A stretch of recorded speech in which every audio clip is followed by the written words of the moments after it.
Have you ever felt overworked, stressed out, or overwhelmed, wondering where to draw the line between your personal and your professional life? Ever found yourself in a situation where you've been pulled into tasks and responsibilities that you never signed up for? We've all been there, and that's what we're talking about today on Experienced Leadership. Welcome to Experienced Leadership, a podcast that challenges small business owners and entrepreneurs, just like you, to dare to be the exception.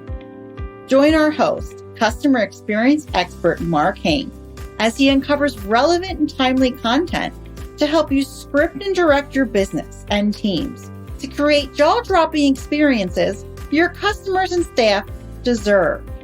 Here is the host of Experienced Leadership, author of Lights, Camera, Action, customer experience expert, Marc Haine.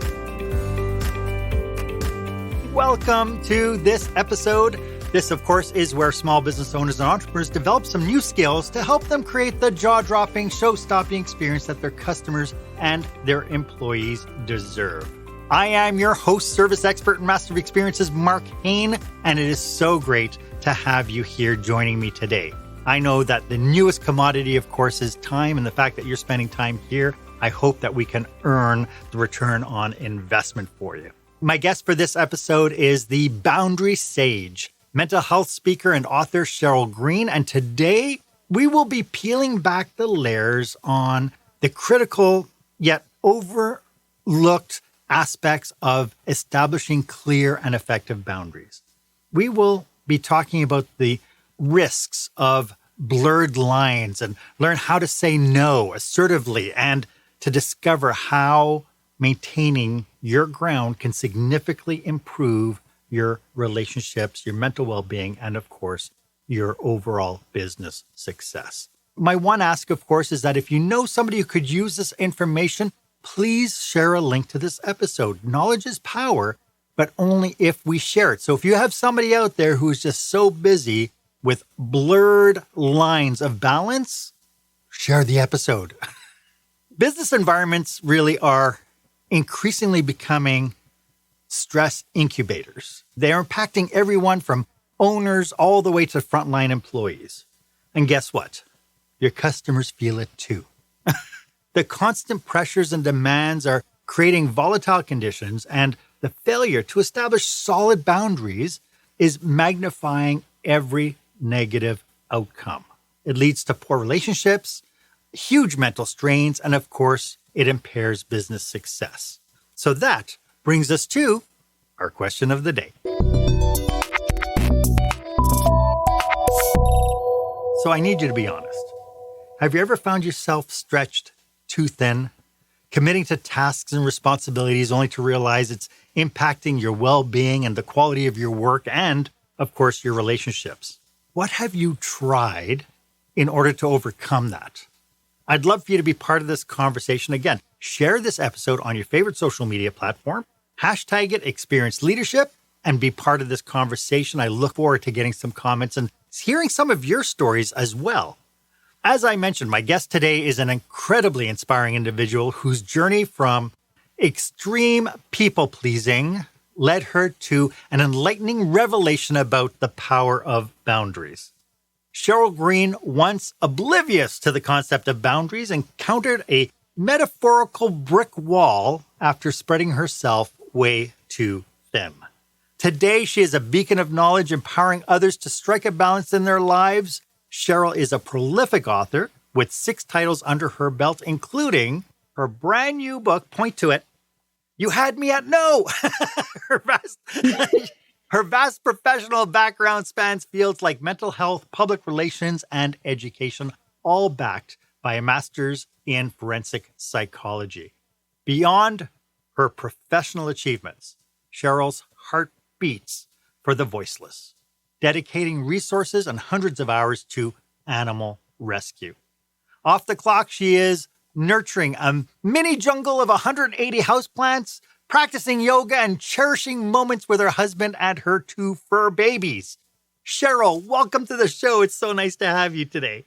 Thank you so much. And Marc, you are going to have to come to networking events with me because you just introduced me better than I've ever done for myself. Clear the calendar. There you go. We'll transcribe it for you. You can send it out before every networking event. Before we get into today's topic, could you tell us a little bit about how you serve your clients? Yeah, so I work with clients through workshops, through keynote speaking. Basically, I want to be there to help you learn how to establish boundaries and how to maintain them, because getting them done in the first place is wonderful and necessary. But if we don't actually stick with it and continue to maintain those boundaries, then they go by the wayside and we're right back where we started. And, I don't know if it was COVID, but it just seems to me that mental health has become such a huge topic these days. When we've had, I'm the last of the baby boomers, and, we've had generations of workers and managers who just took a, just suck it up attitude, right? What's going on that's making this such a prevalent conversation these days, do you think? I think with the generational changes, we're becoming more aware that this is actually a problem and that it's a problem that there is a solution to. You're right. I mean, it was just the just suck it up generation. And look, now I think people can take things a little bit too personally. We might be going, in the other direction, swinging a bit far on the pendulum. But there is that happy medium where we can be respectful of each other and we can be respectful of ourselves. And honestly, that's where that positive mental health is going to come from. We're seeing, unfortunately, all the school shootings and all hate crimes. And we're seeing so many things pop up now that if we did have to deal with them in the past, we didn't really talk about it. Like, we didn't see it. And now it's like, okay, there is a problem in society and we need to start fixing it. Well, we didn't see it until we heard about postal shootings. That was really exactly. for me as growing up, that was really kind of the catalyst of this idea of, all of a sudden people are blowing up at work and that sort of stuff, right? And it just seems to expand exponentially now because we're hearing it all the time. We're hearing, there's like a mass shooting every single day somewhere. And it's like, So why don't we start off by talking a little bit about what boundaries are and why we are not setting healthy boundaries. So I like to talk about boundaries in terms of physical boundaries because that's the easiest one to understand. Picture your property, your house, your farm, your mansion, whatever it may be. You have a property line, and that is theoretically protecting you from people coming onto your property and doing things that they shouldn't be doing. For example, you'd be a little irritated if you came home and found that your neighbors were throwing a party in your backyard. Okay. It's your space and they're encroaching on it. I use this because I'm an animal lover, obviously. You'd be upset if your neighbor was letting their dog use your front lawn as a toilet. Because again, this is your space. So boundaries, whether they're emotional, physical, mental, sexual, financial, material, any of those, it's where you end and somebody else begins, or vice versa. And it's how you are willing to be treated, how you accept being treated, and how you treat others. And unfortunately, this is not something that many of us were taught growing up. I was thinking about it yesterday. I don't think the word boundaries ever came up when I was a child. Like, I don't remember a single conversation around it. For me, it was just like, well, you're part of the family. You do what we tell you to do. You're here to make everybody else happy. And we don't have that knowledge growing up. And in the book, I talk about, consider gravity. If you grew up in a space, or in space, I should say, outer space, without gravity, and nobody told you that it existed, you'd come to this planet and you'd be like, why am I stuck to the ground? You wouldn't understand it. For most people, that's what boundaries are. We didn't learn about them. So if we even know they exist, we certainly don't know how to work with them and what a healthy boundary looks like. Yeah. So as much as I hate to blame the families and the parents and, bring Freud into this, but we just didn't learn. We don't know. And our parents didn't either. It's really interesting because, of course, growing up, in the my first job was in the late 70s, 1978. It was my first job. And it was, you were there to do the work. You keep your mouth shut, you do the work. And, that whole thing of, you drove, whatever your manager told you had to do. And turning around saying, no, I don't think I want to do that. No, you know what? It doesn't feel right for me. It was, you just did it. Right. So, and today now it's forcing us to start thinking a little bit more intentionally. Yeah. I do know that for me, boundaries is an issue. My wife is probably watching this going, he finally said it. He finally admits he has boundary issues. But could you describe some early signs or some symptoms that someone might be struggling with who've got poor boundaries in their professional and maybe even in their personal life?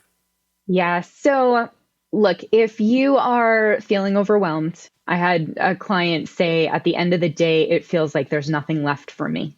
If that resonates, chances are you've got some boundary issues. But what made me realize that there was a problem before I even knew it was a boundary issue was I was resentful of everything, including the people I loved.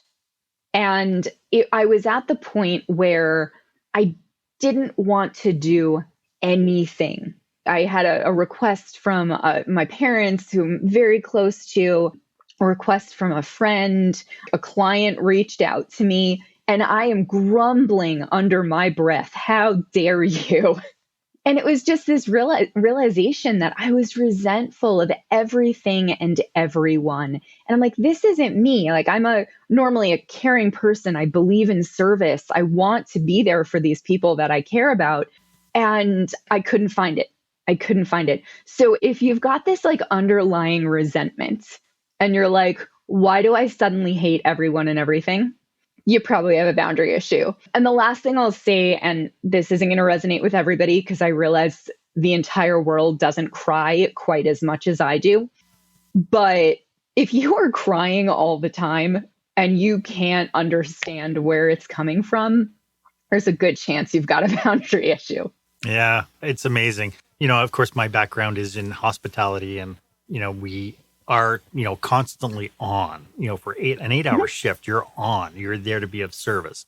And so to that point, I do resonate with that whole aspect of, I just wish people would just leave me alone now.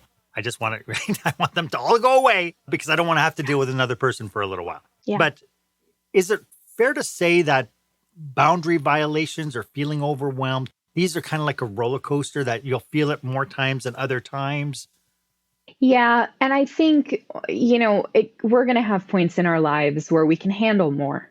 We were talking before, like, I'm in the process of buying a new house. Like, now's not the time for me to be taking on other people's things, other people's priorities, I call them. Mm-hmm. If you have a new baby, like, your friends really shouldn't be like, calling you to complain about their day at work. Like, there's times in our lives that we can handle more, and that requests or demands on our time and our energy are not going to be seen as these boundary violations because they're acceptable. They're just people helping each other get through this life. Sure. I do think sometimes we reach that boiling point. And that was what happened to me. And, we said hit a metaphorical brick wall. I almost hit a physical brick wall. You get to this point where it's like, I can take no more. Like, it's done. Like, something has to give, or I'm going to physically and mentally break. Mm-hmm. So that's what we want to avoid, because it's not necessary. Like, let's stop before then and figure out what we're doing. Yeah, I did read parts of your book. Unfortunately, I didn't have it long enough to be able to go through Play or Post. And I appreciate the fact that you're very vulnerable in talking about this metaphorical break that you had, and how it kind of was really actually the catalyst for you changing your whole philosophy about work. We do know that, there are some things that we can expect that at some point people are going to cross boundaries. But what about this idea? How can people recognize when their boundaries are being consistently violated? Are there any particular feelings or situations that really stand out? Yeah. So look, there are going to be, I call them boundary busters in our lives. They're the ones that are going to be consistently disrespecting boundaries that you have established. and boundaries that you haven't yet. And we can talk about that later. But those boundary busters, like, you're going to know who they are. When you pick up your phone and you see someone calling and your instant response is to curse or do whatever your thing is if you don't curse. If you have that reaction that every time someone calls, there's a good chance that they're one of these boundary busters for you. The other thing, and I like to share this is not when it's being messed with every time, but our bodies know things that our brains do not. And when you get that tightening in your throat, that like gross feeling in your stomach, when your heart starts pounding, when somebody requests something of you, when they just call, when they're asking for help, they're inviting you somewhere, and your body is literally screaming like, danger, Will Robinson, make a run for it, like back up, fake your own death. Exactly. Like whatever your body is saying. We've just made a reference, by the way, that, oh, there we go. We knew that this was going to happen. Okay. Is that it? Oh, who knows? It's probably going to go off a couple of times, but it is what it is. Case of Russell. But it's, we just made a reference that like Gen X's won't get. Yeah. So if you're watching this and you didn't get that reference, Google danger. What is Danger, it? Will Robinson. Will Robinson, that's what it was. It's interesting because, you say about the stress, how it manifests in me is I just want to get so many things done that I actually feel almost like an itch all over my body. It's like I get this kind of like, it seems like every synapse is just firing. I just want to do so much. I have so many things. And that's my stress load. It becomes, I got all this stuff I want to get done, all these things I want to do. And I get frustrated with the fact that I can't get to this. Yeah. Is that one of the signs of the boundaries, or is this just my kind of psycho overperformance? I think it's going to be different for everybody. Is that your sign? It could very well be. It's like a tell in poker. Everybody's going to have their own. But I would more look at, why do you have a desire to get all the things done? Like, where is that coming from? Because what I've seen with myself, what I've seen with my clients is that is usually a sign of people-pleasing behavior. That like, I have to get all the things done. I have to do everything for everyone. And it usually people-pleasing behavior is coming from a fear of not being liked, from a fear of not being included. And people laugh at me when I say this, but part of my background is in anthropology. So I'm always thinking from, the individual and the group. And we're afraid of being eaten. Like that lizard brain of ours is still going back to a time when if you weren't accepted by the tribe, if you didn't, please everyone, if they decided like, we're done with Marc, he's out, you literally became lunch for a passing wildebeest. You no longer had the protection of the tribe and of your people. So I know it sounds ridiculous, but I have to do this with myself. When I find myself getting into this people-pleasing behavior, I have to stop and go, Sheryl, are you afraid of being eaten? Because it's ridiculous. We are not in that civilization anymore, or lack of civilization, however you want to put that. We're not in that world anymore that being, cast out means we're going to be lunch, but we still have that. So the next time you've got that itch and the next time you feel that, I would really ask yourself, where is this coming from? Am I trying to make other people happy? And am I afraid of being lunch? Yeah, there you go. That should become a hashtag.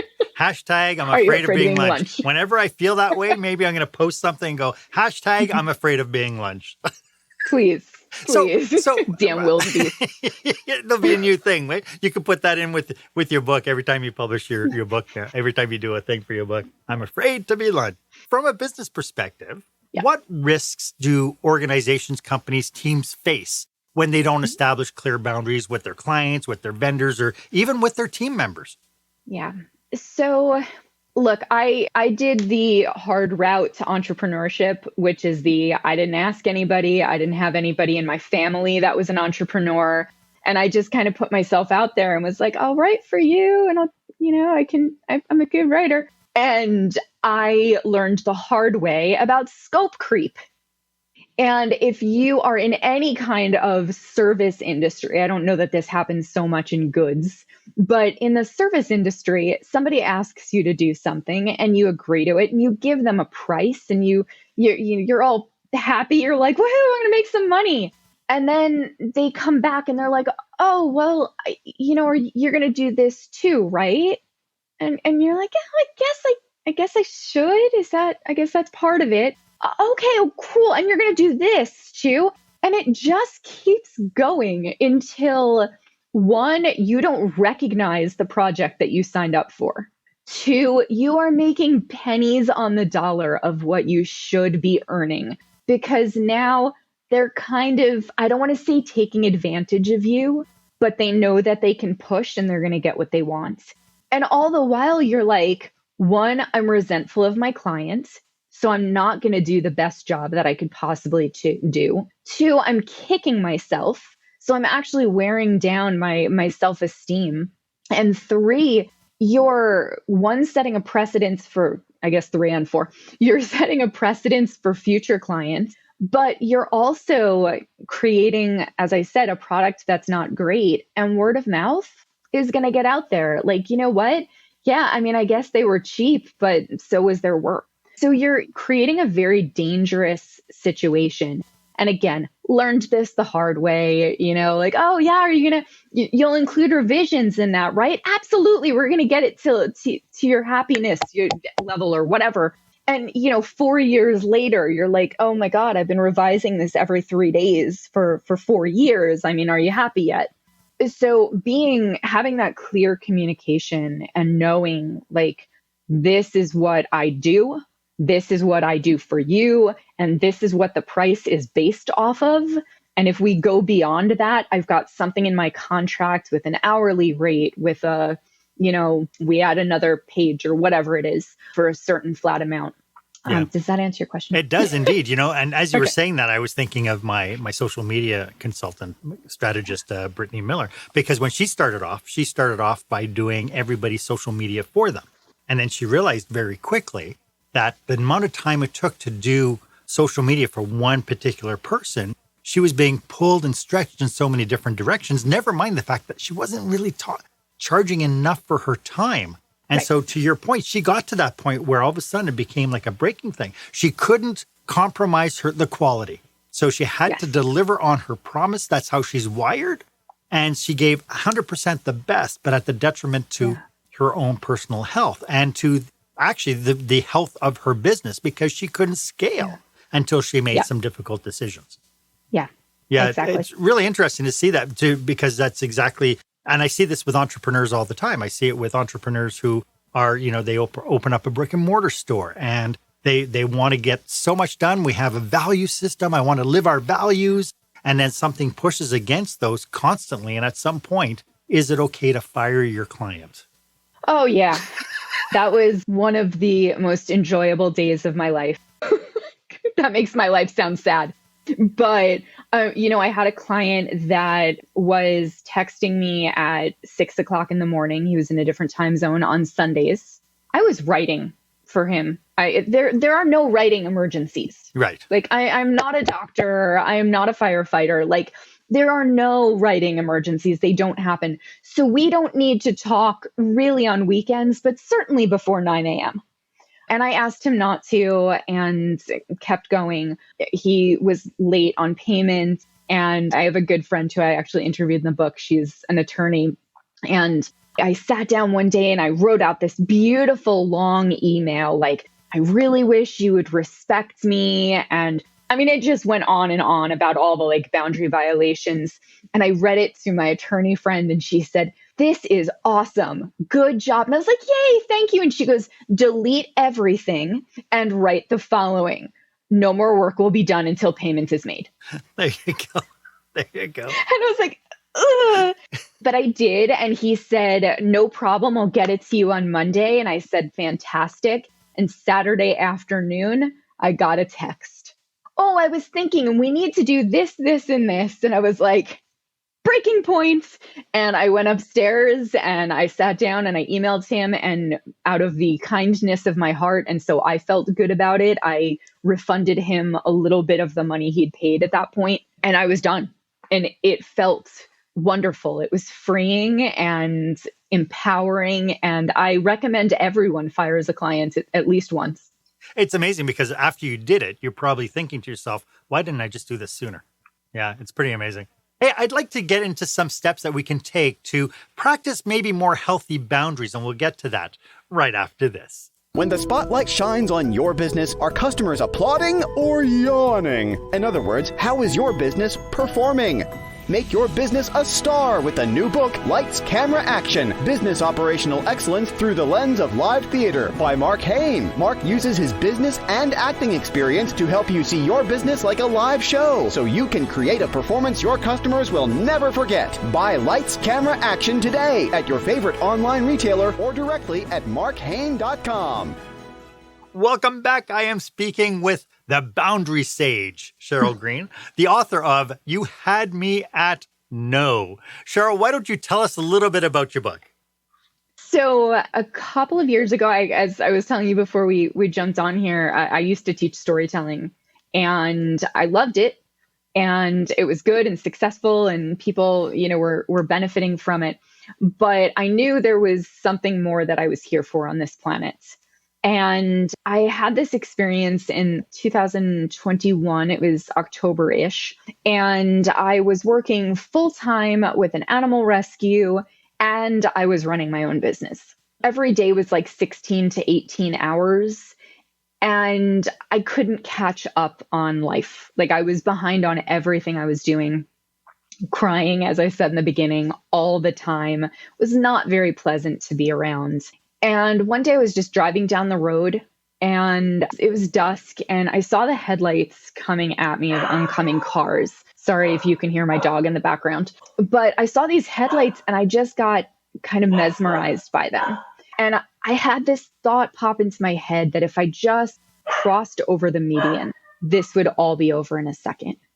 I mean, it terrified me, of course, but I pulled off the road, I calmed myself down, and I vowed in that moment, like, something has to change. And it was kind of the beginning of this boundary journey, but just the beginning. About 6-8 months later, a friend of mine asked me to step into a leadership position at our local NSA chapter, the Speakers Association, not the Spies. And I didn't want to say yes.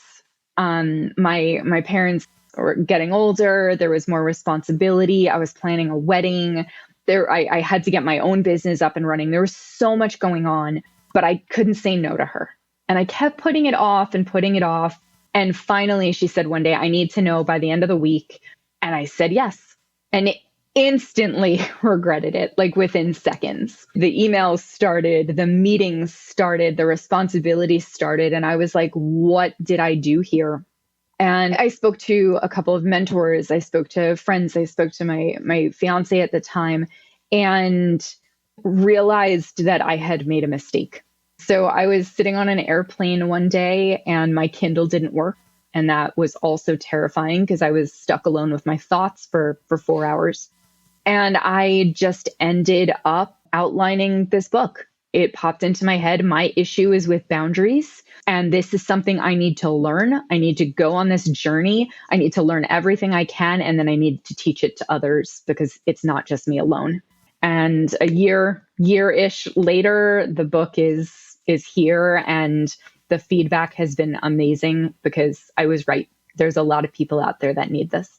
Yeah, so true. And we see it time and time again. For somebody just realizing that they now lack healthy boundaries, what are the first steps that they should take in order to rectify this situation? Like when you did your journey, you had to go through a pattern, a new evolution. How does somebody start? So the very first thing you need to do is embrace the fact that you have the right and the responsibility to have boundaries. That is, I think, the biggest hurdle for people to overcome is to have that realization that I am entitled to, and I shouldn't have put the emphasis on that word because I hate that in the general world, but I'm entitled to express my opinions. I'm entitled to expect a certain level of treatment from people. And so many of us don't feel that way. So that realization is the first one. The second one that I would say is you are not a victim. We look at boundaries and they are encroaching on our boundaries. They are overstepping. They are doing this to me. And that's a very weak position to be in. The powerful position is the realization that you are allowing them to do that. Once you get to that point, once you flip that little switch in your head, then you can make changes. So those are the first two steps that I would say. The third is start looking at the past and start looking at, I call boundary work like rear view mirror work, because a lot of it is done looking at things that have happened in the past and going, ooh, I didn't like how that felt. I didn't like how that turned out. That didn't end well for me or for my client or my family or my spouse, whatever it is. And looking at it and going like, what can I learn from this situation? Like, stop kicking yourself. We all do it. But really, what can I learn from this situation? What can I do differently in the future? And then that next time that a similar situation pops up, and they always do, we are constantly meeting the same people and we're constantly experiencing the same situations. The next time it comes up and your spidey sense is tingling, make a different choice. So yeah, I would say those will get you started, and just realize I don't want to call it an uphill battle because that sounds so negative, but it is a constant journey. It's a constant reminder. Even once you've established them, doesn't mean you get to let your guard down.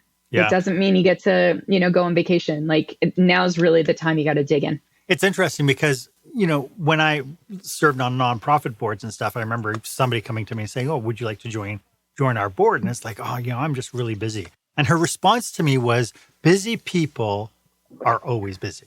That shouldn't have any bearing into deciding whether or not you're going to do this. So I said yes. And it was one of those, and it almost became kind of a super cape, like a powerful cape of, hey, I'm a busy person and busy people stay busy. And because of this, I do. And it almost became a point of pride to the point where at some point it just got to, you just get tired. And to your point, you just get frustrated. And it's like, no, they want something else. Yeah. Well, so first of all, congratulations, because you met somebody who doesn't have good boundaries. Yeah. Because when you have, poor boundaries yourself, you don't respect them in other people either. Yeah. And I was there. I was there. I had a friend tell me, she was working with me at the rescue, and she told me, yes, I can work on this, but I'm out of hours for the week. So can I do it next week? And I called her a lot of very nasty names in my head, because I was like, this is for the animals. Like, how dare you? I mean, of course, outwardly, I said, work ethic? Exactly. I'm like, animals, like puppies, like what's wrong with you? But it was really what was wrong with me. So yeah, I mean, for all the listeners out there, like when you meet someone who has a response like that, like you can chalk that up. You don't have to say it out loud, but you can chalk that up to like, oh, they don't have very good boundaries themselves. And then you can hand them a copy of my book. You should read this. As a gift. What a nice gift. Absolutely. Just thoughtful. But yeah, we do in this society, we wear busy as it's a point of pride. Yeah. Yep, yeah. Absolutely. And it shouldn't be. I'm guessing that one of the challenges is that at some point we need to communicate our boundaries. How do we communicate it in a way to ensure that when we communicate it to our peers, to our family, to our colleagues, that it's respected and understood? Clearly, kindly, and concisely. So can you give me an example? Yeah. I was talking to somebody about grief yesterday and how boundaries play into grief. And we were talking about, losing a pet. And when you do lose a pet, if you are as close as many of us pet parents are, you get these responses from people like, oh, yeah, it's just an animal.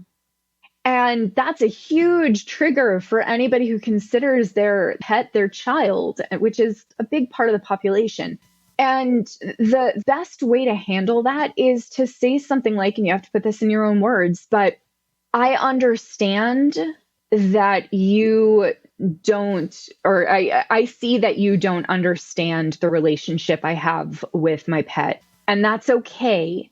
However, if you want to support me, you need to realize that this is how I feel and stop minimizing it. And I think it's scary to do when it comes to being offered something or invited to something or asked to do something. You know, it can be as simple as just saying something like, you know what, I really appreciate the offer or you thinking of me. Now is not a great time, and I wouldn't be able to give my best. So my answer is no. And there's different ways you can handle this. And I call it the yes and response, because if you've ever followed improv word here. Thank you. Yep. If you've ever followed improv, yes and keeps the scene going. And it's the best way to not like have somebody hit a wall and be like, we like hearing yes. And sometimes your answer is going to be, yes, I would love to serve on the board. However, not now. Mm-hmm. Why don't you reach out to me in 6 months and I'll reevaluate where I'm at. So there's ways to do this. Like, it can be kind. You don't have to shut people down. I was speaking to a group of people last week, and one of the guys raises his hand and says, so should I just tell people I'm not going to do that because I don't want to? And I was like, it depends on the relationship you have with somebody. Your friends are going to be like, oh, haha, yeah, I guess that makes sense. That's not something that's up your alley. I wouldn't say that to a client. Maybe wouldn't say that to a boss or, So there's something in that setting. There's a bridge between not being willing to doing something and not being able to doing something. Yes. And both are acceptable. Yes. Sure. Like, yeah, they're two different things, but you don't have to do everything that you're able to do. Mm-hmm. Like, your time is your time. And just because you're not scheduled for something doesn't mean you have to be.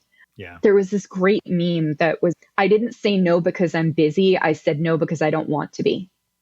Ah, there you go. Love it. So, and if you're an animal person, like, sorry, I have a date with my dog. There you go. It's time for a walk. I'd like to get into some cautionaries as people try to apply this to their lives. I'd like to get into some cautionaries, and we'll do that right after this. Yeah. Attention, meeting and event planners. Is your company or association planning a live or virtual conference, seminar, staff retreat? Are you looking for a fresh, energetic perspective on what it takes to put on a jaw-dropping experience for your customers or staff? Book customer experience expert Marc Haine for your next group event.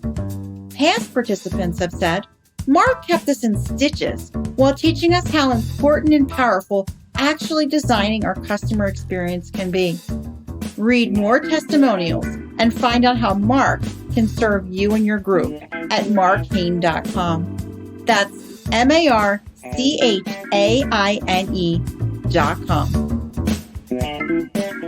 We are having a phenomenal discussion about setting healthy boundaries. As you can tell, Sheryl and I are passionate about serving you and your team. So if you would like to explore how we could maybe be of benefit to you, drop us a line. Our contact details are in the show. Yeah, it could be beneficial to us too, but more than likely we're here to help serve you. It's interesting. A lot of what you're talking about really resonates with me because I know that boundaries are such a blurry line for me. I know that, there's certain things, if there's any opportunity that I get to learn something new, I'm all over it. Like, it is crazy that I'm challenged by stuff I don't know. And so if there's any opportunity, I tend to jump on it and try. And of course, it drives my wife absolutely crazy because, of course, I'm so taken up with all different things. But for me, it's a learning opportunity. But I know that we've talked a little bit about kind of how it's all happening, but there are internal factors you mentioned. Of course, I don't want to get eaten. I don't want to be lunch. And there are external factors, the fact that your boss is constantly coming to you, your team is constantly coming to you, and people are begging you and that sort of thing. How can we reinforce the internal boundaries, especially when we're grappling with things like self-doubt or the external pressures? The internal. So I would say that, again, that realization that it's not only your right, but it's your responsibility. And a lot of people, we look at boundaries as this just benefits me. And that's hard for people pleasers. That's hard for people that have spent their entire life trying to serve everyone around them. But ultimately, boundaries are not just for you. If you come to me and you say, hey, Sheryl, I really need your help on this project. Can you do this by Friday? And I just spit out, yes, absolutely. I'm here for you. I can do whatever you need. For sure. I'm getting right on it. But I don't have the resources to get that done. I just don't. I don't have the time. I don't have the energy. Like, there's no space in my life to help you right now. But I don't tell you right away. Friday comes around or Saturday morning comes around and you call me and you're like, hey, Sheryl, how'd that project go? Like, is it all done? Are you ready? Like, I got to get it to the client or whatever. And I go, oh, I'm so sorry. I didn't get it done. Now you are in a very bad position and you could lose a client. You could lose a job, whatever it may be, all because I couldn't tell you up front. I can't support you in that way right now or at all. But when we do that, when we say like, look, I'd love to help you, but it's not an option at the moment. You have the ability to go, cool, thank you. I'm going to go find somebody that can help me and you're going to get your project done. So I think for the people pleasers out there, realizing that boundaries are not just for you, it actually makes it a little bit easier when you're like, okay, I'm kind of doing this for other people too. And maybe it seems like a weak way out, but as we're learning and as we're changing our mindset, sometimes you got to take the shortcuts.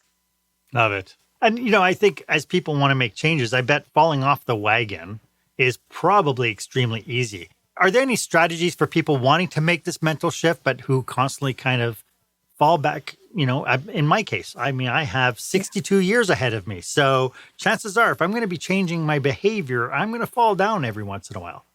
Yeah, learn from it. You can beat yourself up. You can wake up one morning and go, just like a diet. You can wake up one morning and go, oh my God, I ate an entire cake and like 6 bags of Doritos and a whole pizza last night. Like, I might as well give up. Like, I'm never going to lose weight. It's just not going to happen for me. It's not meant to be. Or you can wake up the next day and be like, whew, that was rough. 1, why did I go on this eating binge? 2, was there a point during it where I could have asked myself, like, is this really what I want to be doing? And 3, what can I do in the future so that I don't inhale the contents of my kitchen? You can ask yourself all those questions and you can learn from it instead of just destroying yourself and, self-flagellation. You can do the same thing with boundaries. You can wake up the next day and go like, oh my goodness, I can't believe I did that. I let them step all over my boundaries. I'm not good at this. I might as well just go back to being a doormat. Right. Or, so it's important to give yourself some grace. Yeah. Like, what happened? How do I fix this going forward? And can I go back and fix whatever happened? If somebody said, hey, can you do this for me? And you went, yeah, absolutely, sure. And then you woke up the next morning and went, oh, no, I can't. Call them. Call them as soon as you can and say, you know what? I overstepped here and I overscheduled and I'm not going to be able to help you. Do you have time to find somebody else? Yeah, love it. Are there any cautionaries? People want to make the change. What should they be concerned about? Yeah, there's going to be boundary busters all over you, all around you. There's going to be people there's going to be a few that are like, hey, he got some boundaries, cool. And they're going to move on with their lives. there's going to be a few, or hopefully the majority, that are going to be like, "Ooh, wait a second, you've never said no to me. That feels weird." And I have to sit with that for a minute. And, we'll get back to our relationship, but, they're not comfortable. People don't like change. And then you're going to have the boundary busters. And those are the ones to watch out for, because they're going to push back and they're going to say, "Well, you've always done this for me in the past," or "busy people are always busy." Yep. And they're going to push you, and you could give in to maintain the relationship, but then you're going to wake up with a hangover the next morning. Or you could say, "No, that's not going to work for me." And at some point, you might have to say goodbye to some people in your life. You might have to fire the client. You might have to break up with the partner. I'm not saying anybody should get a divorce right now. Just, there are going to be people in your life that are not going to accept the new you. And you need to make a decision at that point. Am I willing to let them treat me in a way I don't want to be treated? Or am I going to, put up another boundary and say, "Hey, you know what? We're not friends anymore. I can't be this with you." It's almost like we need to be intentional. Like, I know that when I quit smoking, for instance, I know that I would go to a party, but before I ever went, because I knew I quit smoking, I psyched myself up to say, I know that there are going to be times that I am going to be tempted to smoke. I'm going to be around all these people. So here's my strategy if that happens. So again, I think that's something that we could use in this idea of the boundary busters is, I know I'm going to be going up against this one particular person who is constantly asking me for favors. So here's how I'm going to do it in a way that I can maintain my relationship with the person. Do it, as you mentioned it, we do it with fairness and do it with kindness, and have that strategy ahead of time. Yeah, having a canned response, having several responses, in your communication arsenal is really important, because in the moment, it can be difficult if there's emotion there, if there's, any fear there. It can be difficult to come up with these ideas. But one thing I will say is buy yourself some time. Yeah. There is nothing wrong with responding to a request or an invitation with, "Thank you so much. You know what? I have to check my calendar. I have to check my bank account. I have to check with my partner. I will let you know by 5 p.m. tomorrow." Right. And it's funny you use the word intentional, because that was the original title of the book. Not very exciting, but it was intentional decision making. Ah, yeah. Because I'm not suggesting you say no to everything. Right. The world needs you. I'm all about service. Like, the world needs you to be an engaged member of society. Love it. What I'm trying to stop is the automatic yes, the one that comes flying out of your mouth, and there's no thought and there's no filter as to whether you want to, have to, can. Yeah. So buy yourself some time. Totally okay. Just let them know when you're going to get back to them, and be respectful and get back to them by that date or time, whatever. I love it. This has been such an amazing conversation, Sheryl. Do you have any last thoughts about what we've talked about today? Well, I always like to end with spay and neuter your pets. So I know we didn't talk about it today, but that's my homage to Bob Barker and giving animals a voice. Like, get your creatures snipped. Yeah, love it. No, really, having those canned responses ahead of time is super important. I created a how to say no cheat sheet, which you can download at youhadmeatno.com. It is free, and it's something you can print out, laminate, stick it on your wall, keep it in your wallet, whatever it is. And it tells you how to respond to different situations in that clear, kind, concise manner. Love it. Absolutely love it. Could you remind everybody how they can get a hold of you? Yeah, so you can find me at youhadmeatno.com or at SherylGreenSpeaks.com, and it's Sheryl with an S. I'm on Instagram. I'm on LinkedIn. If you shine a puppy signal up to the sky, I will come running, but email's probably best. So. And I think I have it. I think I have your key to boundary busting for you. I have a sneaking suspicion if somebody comes in with puppy dog eyes, they're going to walk all over you. If an actual puppy comes in, they're going to walk all over me, but I am now trained to not accept the puppy dog eyes. I love it. Sheryl, I want to thank you so much for sharing your passion and your expertise with us today. It has been such a thrilling conversation. We've had lots of laughs, and it's been absolutely brilliant. So thank you for joining me today. Thank you. Why don't you let me know if this was of value to you? As always, my offer stands.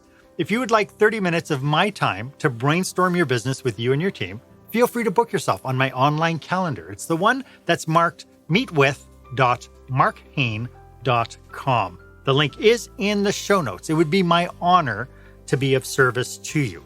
And while you're at it, why don't you go ahead, leave a comment or a review about this episode? I'd love to get your feedback. Was this of value to you? I'd appreciate I really want to know. Thank you again for joining me today. My name is Marc Haine. I hope that you stay safe, stay healthy, and I hope you dare to be the exception. Thank you for joining us this week on Experienced Leadership. Make sure you visit marchaine.com for a full directory of available episodes. While you're at it, if you found today's content valuable, please share it and tell your friends about the show. As Marc says, knowledge is power, but only if you share it.